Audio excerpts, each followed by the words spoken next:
Hey guys, Palsteron here, and today let's talk about my Fulcrum Self-Chill Shock Ignite Cast when damage taken Scold's Bridle Battle Mage Inquisitor.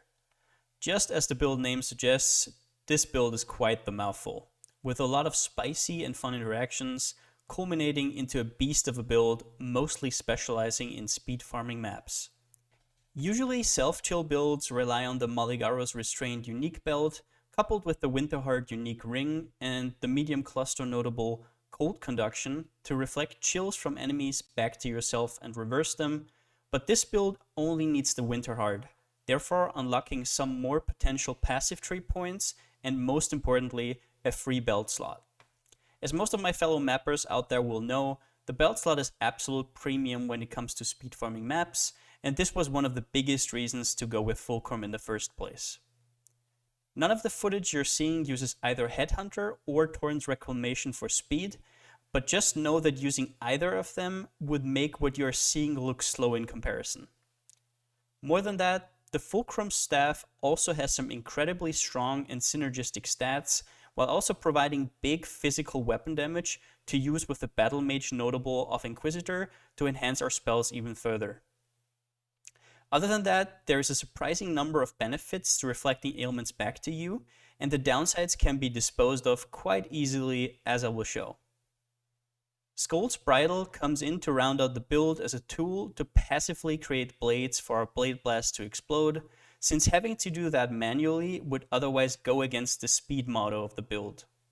We're not damaging ourselves a lot to cast big spells, it is more just used as a utility tool to give huge overlapping Blade Blast explosions, which our damage will be focused on instead. By not taking as much damage and only using cast when damage taken for utility, we also do not have to dedicate as many resources to negating the drawback of massively damaging ourselves, and can instead focus on more damage, speed, survivability, and just have a more comfortable gameplay experience in general by not randomly dying when we forget to press our Enduring Flask once in a while. With that being said, let's jump into the build portion of the video. Alright, so let's first ask ourselves, why would we even want to reflect ailments back to ourselves? Well, a few reasons, but the biggest one is Winter Weave. If you haven't checked this item out already, this reverses the effect of chill on you, meaning normally chill slows you up to 30%, but this one makes you faster up to 30%, meaning that it's not like an increased effect, it's a more multiplier. So if you have like 200% movement speed, it doesn't give you 30%, it gives you 60%, so you're at 260% movement speed. Same for attack speed and cast speed, so you usually want to pair self-chill builds with something that actually casts or attacks rather than trigger to also make use of that part of the more multiplier. But other than that, the big one are the two hot-headed jewels. The normal self-chill builds only use this one here, the replica hot-headed, which is basically a buff while you're chilled, and it gives attack, cast speed, and movement speed. We're utilizing the cast and the movement speed here. Normally, we would only be able to use that, but because of the staff, which we'll go over in a second, we can also use the other hot-headed jewel, the normal one, which gives us cast and movement speed while ignited. So that's really, really nice. Getting movement speed on jewels is absolutely crazy, especially with all the multipliers. These two are like round about 50 plus movement speed. It's absolutely outrageous. Just these three make it worth it, considering it already. But let's go over the staff. So there's three segments of the staff that are important. The one we already talked about was the elemental ailments you inflict are reflected to you. Now the staff itself in the last three lines also give you more effects while you're shocked, chilled, and ignited. Like, for example, elemental damage with hits is lucky while you're shocked. Now, what lucky means is that when you cast a spell, so for example, we're Blade Blast, when you cast a spell, it has a range of damage, which is 230 to 344 physical damage. On top of that comes the base weapon damage, actually, because we are Inquisitor with Battle Mage, which basically makes it so that the gain added spell damage equal to the damage of your main hand weapon. So this one has a big range, which is really, really good for the lucky effect. These two get added together. And then, for example, let's say that we have 500 to 1,000 physical damage base. Normally, it would just roll. So, for example, you hit like 622 or something. But in this case, you hit twice. And then the bigger number is taken to get to your damage. So basically, if you hit 622, but then you hit like 893, it now takes the 893. So lucky is really, really nice. POB does actually calculate it into the damage equation, and it will go out to something like 11 or 12% more damage. Then we also get Elemental Pen while you're chilled, which isn't that important. Since we're Inquisitor, we're basically ignoring resistances. But the last line is incredible. 40% of fizz damage as extra damage, random element, blah, blah, blah. While you're ignited, we are ignited. So this basically gives us a huge bonus to damage. And since it's a random element, every so often, we will get a huge chill hit. So that a huge cold hit, basically. Which means that against bosses, where it's usually hard to chill for 30%, this helps out a lot to get at least to the 20 to 25% mark. So against packs, you always chill for 30%. Against bosses, this helps a ton. I would say you're in the 20 to 25% region against bosses. But how exactly do we negate the negative effects that shock and ignite have on you? After all, the chill we have, it's like reversed. We don't get any downside to that. But we still have to somehow deal with the ignite and the shock. Well, for ignite, there's only really one solution to that. And that is the boots. So there is a Maven Orb, which basically makes it so you're unaffected by ignite. I want to emphasize the wording here. It has to be unaffected by ignite. Being immune to ignite does not work, because then you do not get an ignite. Being unaffected by ignite means you get an ignite, but you don't take any damage. So this is really important. The wording is really, really important. And also a question I always get is, Palsteron, you're a softcore player, I know, but this node is crazy. Why are you not using it in this build? Well, the reason is this node, Pious Path, even though we are hybrid, makes it so we are immune to LE ailments. So it completely bricks the build. If you thought about this, get it out of your head immediately. It's not working, unfortunately. I would love to do it, but it doesn't work. So yeah, you want the unaffected by ignite, and you get that from a Maven Orb. So basically you have to get the unaffected by burning ground, I think is the mod, and then you have to Maven Orb it, and you get the unaffected by ignite. The rest is a little bit of movement speed. I had Tailwind here. These, if you want Tailwind as well, these can get pretty expensive. But if you don't, it's not that big of a deal. You can get like a Torrent Reclamation instead. A lot of movement speed on there, but the only important thing that you have to have is unaffected by ignite. And then you have to have a space to craft cannot be frozen, because also the freezes are going to get reflected to you, which you're going to have a lot of. There, it doesn't matter. You can have cannot be frozen, which is basically being immune to freeze. That's fine, because we don't get any upside of being frozen. It's only a downside. So just cannot be frozen, done with it. So also something to note, if you're veiling on movement speed, do not take the one that says cannot be chilled, for obvious reasons. So that's basically that. And the shock portion is negated by impulses. There's other ways to do this. There is a helm a helm mod, basically. I forgot which one it is, but it gives you up to 50% reduced shock duration, shock effect. And you can combine that with these nodes here, which give you reduced ailment which give you reduced effect of chill and shock, and this one gives 30% reduced effect of shock. You can also get it with a thread of hope here if you want to, like put a thread of hope here and take only this. So you can combine that, and on top you can get up to 10% in jewel implicits from harvest. So all those combined can do the trick as well. I didn't really see any reason to do that. I love impulses, especially for a mapping character like this. So it has unaffected by shock, which is huge. So just like that, we have all of the downsides negated. And don't forget that this is not just negating downsides. This basically also makes you immune to every single bit of ailment that comes from your enemies. So you're basically ailment immune on top of negating your downsides. All right, so first up, let's talk about the staff here. The Fulcrum has some very weird conversion rolls. It converts Fizz to Fire, Fizz to Cold, and Fizz to Lightning. All of them are rolled from 0 to 50, so very, very weird distribution. You just want to get to 100 somehow. If you're shooting over, it doesn't matter really. It just normalizes it down to 100. But basically what I went for, and that's not what you have to go for, you can experiment yourself, this just what I came up with for now, is this kind of sort of distribution where the conversion is as high cold as possible with the help of a veiled Fizz to cold conversion roll as well. This is not really necessary, it's just because I want to chill bosses more. You will still, just with a high cold conversion roll here, you will still always be at 30% more action speed against packs. Against bosses, it will be a little less effective, but it's not that big of a deal. So you don't have to do this because it also makes your glove crafting a lot more expensive and hard to get. So just go with anything. Fire damage is the least important conversion because it doesn't really give you anything, that you're not doing any ignites, but getting more shock is also really nice. So you can go for something that has high cold conversion, high lightning conversion, and completely disregard the conversion to cold in the gloves. But that's just how I did it. I tried out different versions of this build, and this is what I came up with, but there's still a lot of room for improvement. Next up, the gloves obviously have the cold conversion.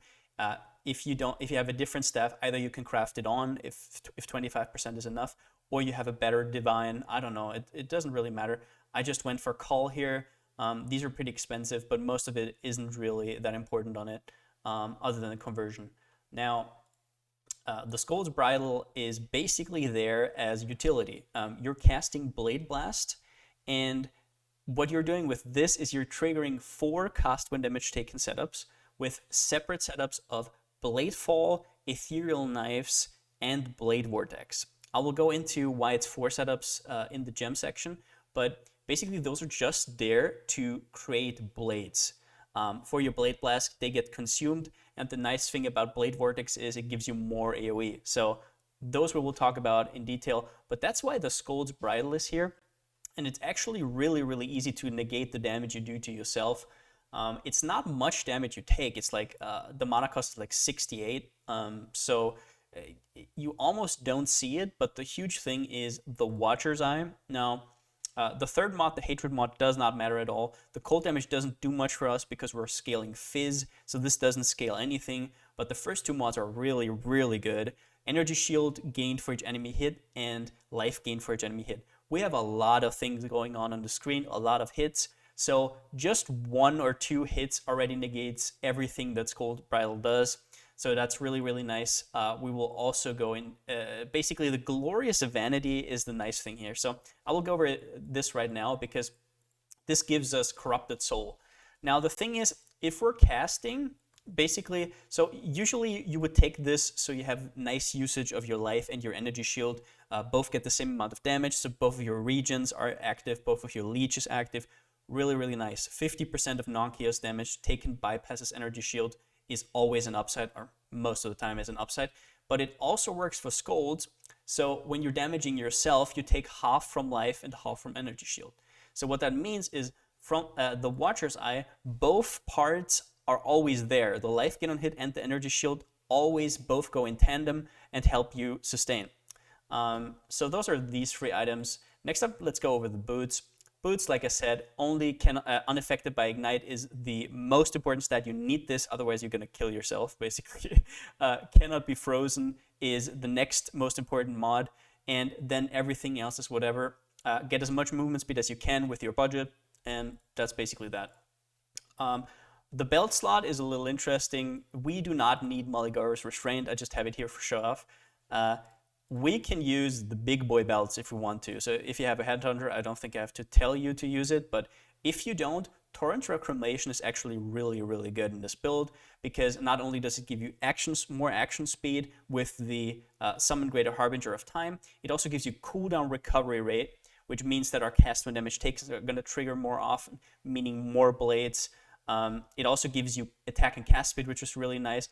And it also gives you some energy shield and life recovery, which makes your sustain better. So yeah, that's basically that. The Ami is basically just strength and int implicit is really, really nice since we're an Inquisitor. Crit multi, as much fizz as extra lightning and cold as you can. Lightning and cold are the premium ones because they shock and chill. Fire is also really good for damage, but the ignite part doesn't matter. Then you can also get some resists on there if you want to go a little bit more budget, and life to round it out. I allocated Constitution, basically just to get some more HPs, which you would see if I would actually equip the item. There it is. But then you can also go for more damage.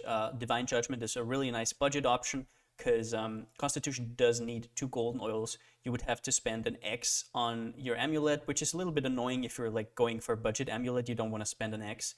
So in that case, just go for Divine Judgment and have a little bit less life.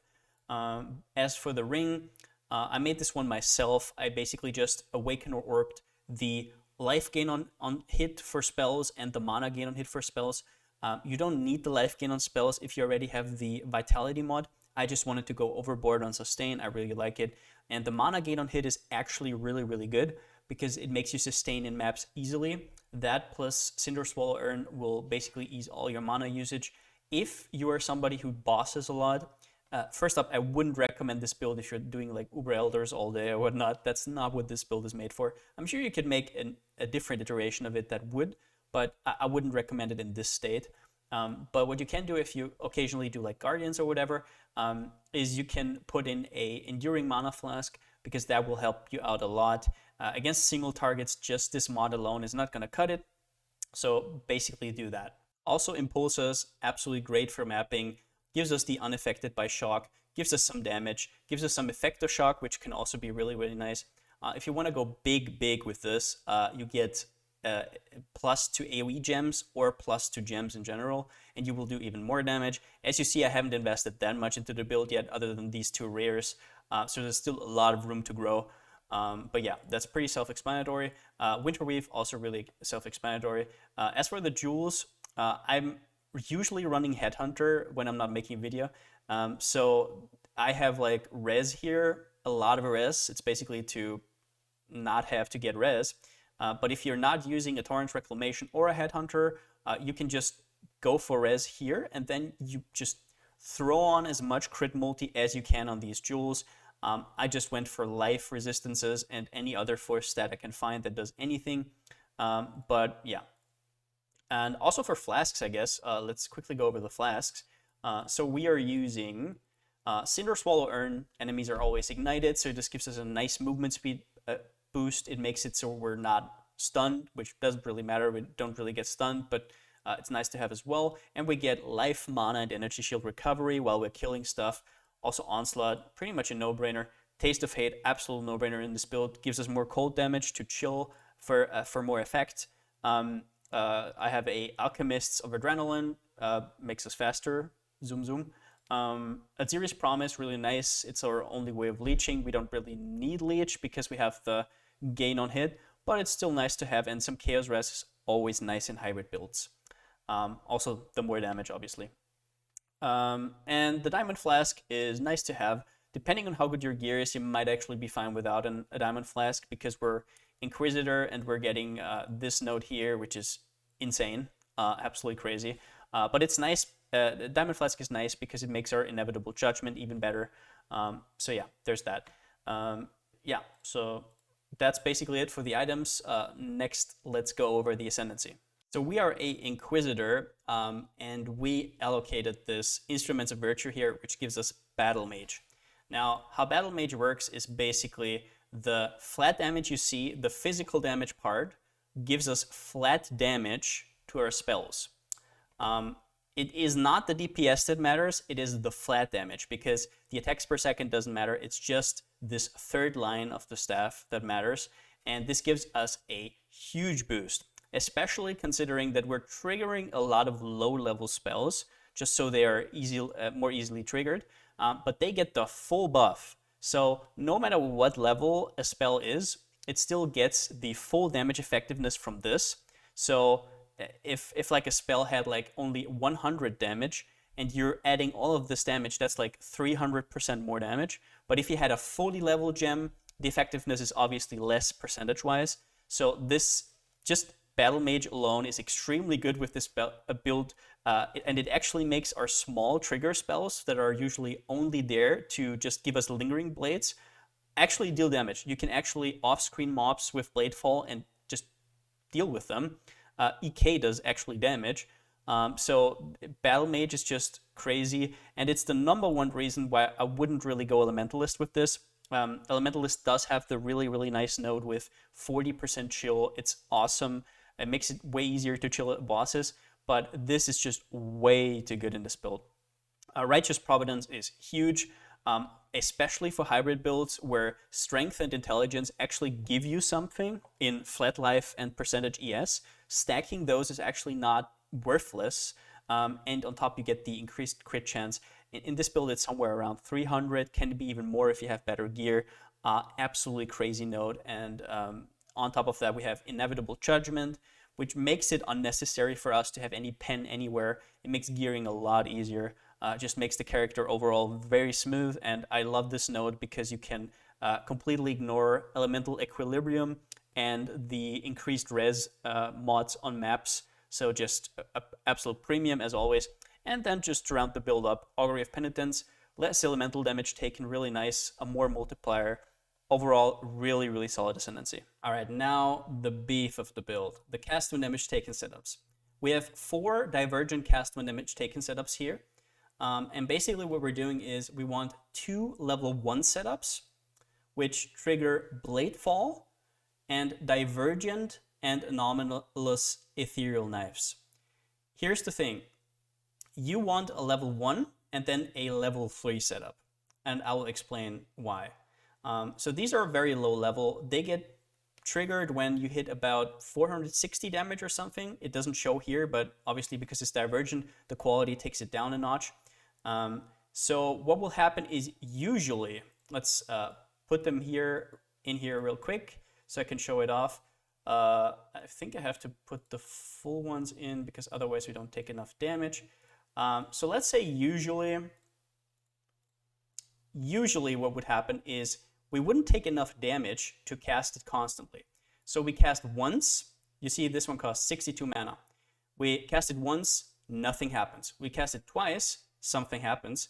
But now on the third one, also something happens, which is weird, right? Like it should be now it does nothing again, then it does something again, and so on. But the second setup actually prevents that from happening. See, the Bladefall usually is on an internal cooldown. Everything linked to cast when damage taken is usually on an internal cooldown, where you can't just have 10 different Bladefalls. That would be absolutely nuts. All would trigger. It wouldn't make any sense. No, you can only trigger once per setup. But if we have a second setup that is a different level, which is level 3, it has a different damage threshold. So it will only get triggered on the third hit. Now this rotates on, and if I cast 1, 2, 3, it will trigger on the second and the third, but then also on the fourth, and so forth. And then it has like 1 or 2 in between there where it won't trigger because it doesn't overlap. But it's a very, very neat trick, and you just have to play around with it a little. But yeah, I leveled these as far as you can. This Bladefall, I think, can be leveled a little bit higher, but be careful that you look at the wiki to actually see that the cast when damage taken can trigger the spells you're socketing in. Now, same here we have for the EK and the Bladefall setup. The EK and the Bladefall are not that important, but they're nice to round out the build. We had a lot of space. EK also gives you lingering blades. One setup I even put in a GMP to make it even more. We had the gem setup, so why not? Blade Vortex is really, really nice. The thing is, Blade Blast, when I press it, actually has a cast time. So cast when damage taken is instant though. So you will cast the Blade Vortex, and the Blade Blast that is now casting, when it casts, already consumes the one you made this cast. So you can instant cast Blade Vortex and immediately it goes away. I think you can see it in the top left corner here if I do it. You should see really quick the Blade Vortex icon and then disappear immediately. That's because it immediately gets consumed, basically. We have that in here with the GMP setup. And then we have the same trick again with divergent cast when damage taken level 3, and then you can also go a little bit higher with the Blade Vortex and the EK. It doesn't really matter, but it's nice to get a little bit more damage out of the build, so why not? But yeah, that's basically how we create our blades and have this crazy thing on the screen.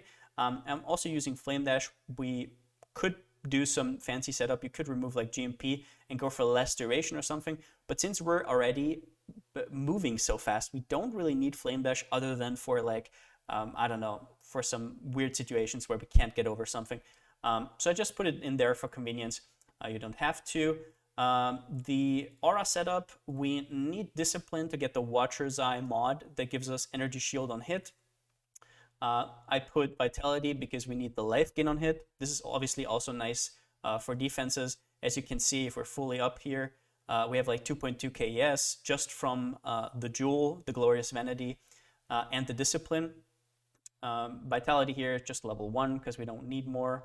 And Anomalous Hatred scales our damage a lot, gives us more cold damage, so we can chill more efficiently. But yeah, that's basically the gem setup. Now, next up, let's look at the passive tree. All right, so let's see what we have here. It's a very cookie cutter staff caster build, but yeah, so I pathed out of here. I took the int nodes instead of the increased damage because we're also an Inquisitor, and int is nice anyways, and it saves us some points. While leveling, you obviously want to go through here. Some AoE nodes is nice. Pretty run-of-the-mill. You obviously want these here. Really nice for block, for crit.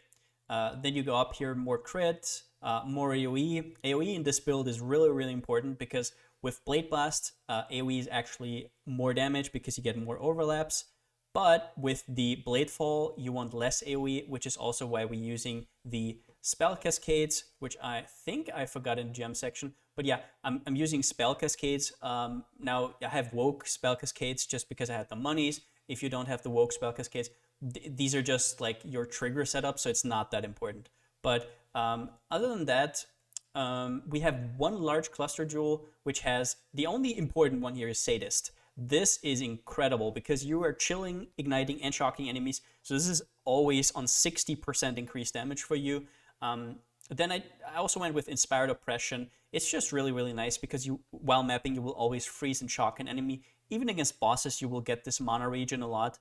It's 60% mana regen. It's kind of huge. It also gives you effect of non-damaging ailments, making it easier to chill bosses for fuller effect, for better reflects. Gives you more shock and increased damage. I have the same thing here. You don't really need this. This is just if you also do some bossing. More effective non-damaging ailments. Some more mana regen. This one is really, really good. Stormrider gives you power charges. 10% chance when you shock a chilled enemy, which is every hit basically, so you're always on full power charges. So just for that, I would probably think about getting a medium. Here we just have the replica hot-headed and the hot-headed. We already went over the jewels. This one is a personal favorite of mine. I play this jewel in almost every build. It's Spike Concoction, which gives us Alchemist's Genius, which is 20% increased flask effectiveness, which is huge. It gives you more movement speed. It gives you more damage. It's really, really, really nice. So I go for this in basically every build that can accommodate it. And then as a second one, I just have anything that, like, this one has life, so let's go for it, sure. And yeah, then back there, AoE, more AoE, even the small nodes I didn't take this one because I'm only level 95 right now, yeah. But this one will be the next node I take. We go here. Now the Glorious Vanity we already talked about. This gives us Corrupted Soul. 50% of non-chaos damage taken bypasses Energy Shield, which, as I explained, gives us a really nice form of sustain with Watcher's Eye. It also makes the damage from the Scolds a lot less and more negatable. I just took this because it rolled 33 increased fizz damage, whatever. We go up here, more AoE, and that's basically it for the build. This region is really, really nice because it gives us a lot of dex, which we're missing. Yeah, I don't think there's much more to say about it. In this section, I'll just really quickly go over some other ways you could take this build. So as we talked about, Fulcrum is a really interesting weapon and it's not really explored at all. You basically want a fizz damage scaling main skill, but it doesn't have to be Blade Blast. So we have this fancy Scold bridle setup, which works really, really well, but you could just scratch all that and go for something entirely different. You can try EK, which is probably a little bit less damage, but I mean, if you like the skill, sure. Same with Blade Vortex, really nice to use. What I didn't like about Blade Vortex is that the cast speed didn't really do much for us, the cast speed from the chill, because we're using, if we're using Blade Vortex, we're probably using Unleash, so we can't really do much with the cast speed, but you could build this completely different to accommodate Ethereal Knives or Blade Vortex. I'm sure you could maybe even go Glacial Cascade. Everything goes with the staff. I just chose Blade Blast because it's fucking awesome, but yeah, go with it either way. At the end, a very, very quick leveling section here because there's some nice things you can do. Now, I personally really, really like Holy Flame Totem for leveling when we're starting as a Templar because you can get to the Ancestral Bond real quick, and with 2 totems, you're just breezing through the axe. Just take all the damage nodes you see, cast run, you get so much XP from the enemies that die behind you. It's really, really comfortable, but if you want to do something big brain, which I tried, which is actually really fun, you can also go Aberrath's Hooves. Now, if we put this on real quick, this is the, where is it? Aberrath's Fury skill. This one does very little base damage usually. It does more because we have Battle Mage here. So if you want to level this way, as soon as you get your first Ascendancy points, you can allocate Battle Mage and then just go for any high damage Fizz weapons as your main skill, and then just cruise through the acts. You get so much flat damage from that. You can also go for LE weapons to make it easier, then you don't have to convert. But yeah, those are 2 ways to pretty quickly get through the acts. Just be sure to take all the damage nodes, and yeah, you'll be good to go. So that's it for the end of the video. If you liked it, give it a thumbs up. If you haven't already, subscribe. And I can't wait for you guys to maybe come up with some other crazy Fulcrum builds. Who knows? Definitely tell me in game if you want to. Put it down in the comments if you have any more questions. But yeah, since I still don't have a slogan, see you next time.